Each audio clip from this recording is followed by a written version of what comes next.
We're at the Metropolitan Museum of Art at a special exhibition on the works of the great French painter Eugène Delacroix. And we're looking at a large painting, one of his great masterpieces. This is Greece on the ruins of Missolonghi. But it's not literally Greece. It's a representation of a woman who personifies Greece, and personifies especially what Greece represented to France, to England, to Western Europe. Ancient Greece was understood as the very bedrock of the greatness of Western civilization. So when this painting was exhibited in 1827, this woman represented 2,000 years of Western culture, but a culture that was under attack. And so this painting speaks to a specific historical event. But before we get there, let's just look at the painting itself. We're looking at a female figure in this ruinous battlefield, pointing down to these ruins. Clearly, we're looking at a scene of death and destruction, and Greece in despair. If you look closely on the left side, you can see a row of severed heads. She seems to look out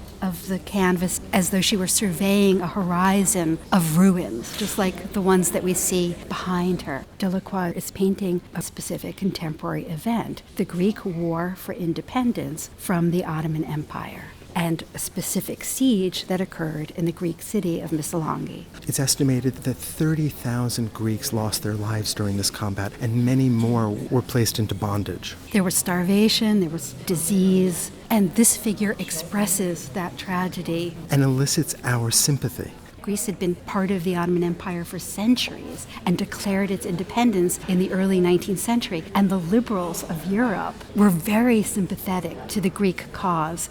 And for me, it seems as if she's asking a question, and it's one that I think Delacroix was asking. It's about the ruins of civilization. She does seem to be asking a question. Why did we allow this to happen? And also a statement. Look at what we've allowed to take place. How easily and quickly cultures can be destroyed by war. The woman seems to be asking, where is Europe? Where are our allies? Who is coming to our aid? One knee is propped up by those rocks, and under those rocks we see a body and we see an arm of a dead figure on the battlefield. She can't quite stand. She opens her arms. She feels almost windswept, and her body is unstable because of the tragedy of what she sees around her. It's as if she's collapsing, and yet at the same moment, she holds herself erect, this noble figure. The way the drapery clings to her body reminds us of ancient Greek and Roman art, and it also reminds us of the revival of ancient Greek and Roman art that happened under the artist Jacques-Louis David. And in fact, this figure with her arms open on a battlefield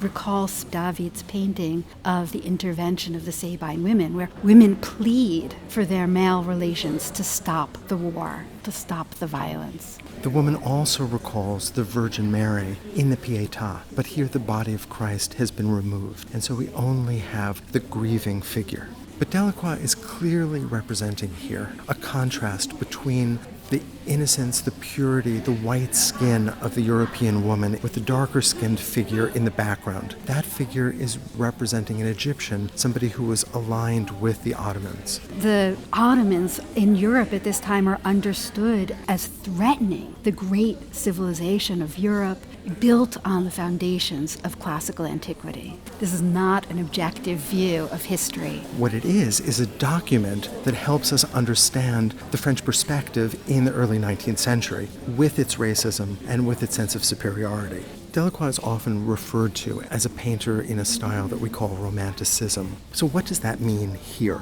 We don't see very precise contours. There's an openness and fluidness to the brushwork. There's an interest in color, emotion. All of these are typical of Romanticism. Let's spend a moment looking at Delacroix's color. There are these vivid reds in the Egyptian figure at the upper right, that brilliant shimmering white of the cloth that she wears. But look at the blues of her jacket, and especially at the lower edge, where you can see the blue seems to shimmer, and as it loses the light, it seems to turn almost red. In the Romanticism of Delacroix, death is not heroic. Death seems pointless. and is foregrounded. We do have only an arm with a limp hand that pushes out into our space. There's a splash of blood on the rock that's closest to us. Delacroix is not hiding the gruesome violence here. And you're right, it's not heroic. It is completely tragic, and it feels as though she's saying to us, this is in our power to stop.